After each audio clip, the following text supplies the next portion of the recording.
Let's talk to Roxanne Hoge, though, chair of the Republican Party in Los Angeles, because we've got some Donald Trump action to get involved in. Roxanne, very good morning to you.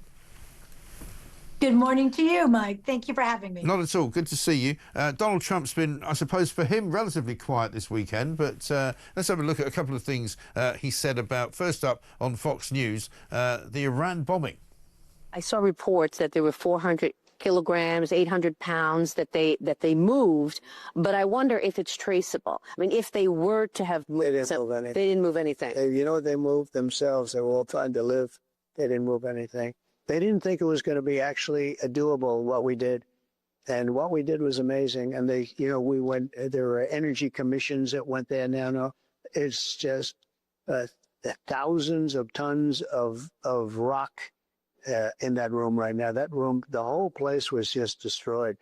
And the other two also. Now, Israel was able to do damage, but we did the final damage. And we have the greatest submarines in the world. We launched 30 rockets from submarines. Every single one of them hit their target.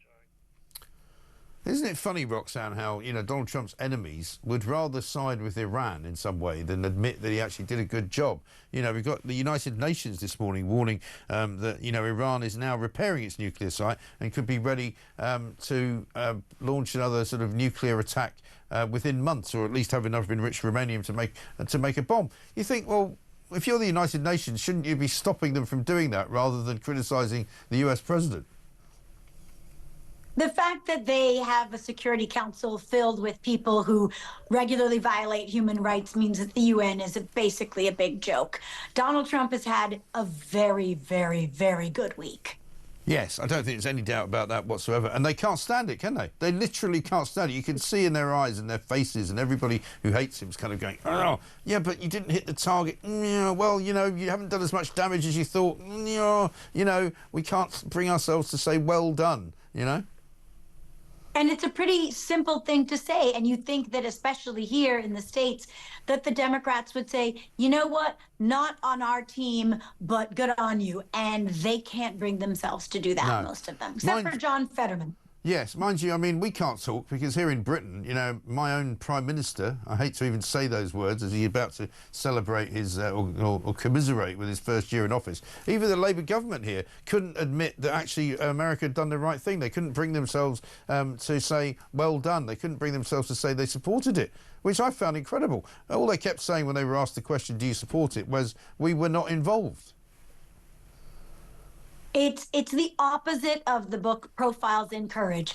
We have seen a real lack of testicular fortitude from a lot of countries and a lot of former leaders in the past couple decades. Yeah, it's a shame. It is a shame. Here's what he had to say to Fox about the Iran leaked document. You tweeted, the Democrats leaked an intelligence. They should be prosecuted. Who specifically? Do we know who did it? Will you be able to find out? They could find out.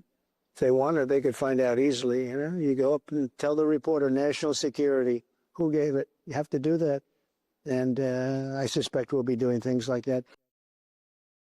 I mean, I dare say there'll be people who wouldn't want him to go and put prisoners, put people in prison for not revealing their sources. But clearly there is an agenda going on, isn't there, here? Absolutely. And what is really interesting to me is that the people who would cry the loudest about the need for a safe world and how awful America is do the exact opposite. Here in Los Angeles, they're going to stop 4th of July celebrations because of the ICE immigration raids. I don't understand why. It doesn't really make a whole lot of sense, but that's what we're dealing with. People who cannot celebrate anything good for the country. No, about America, exactly, because they're somehow ashamed of it. Roxanne, good to talk to you. Thanks very much indeed. Roxanne Hoge, chair of the Republican Party in Los Angeles.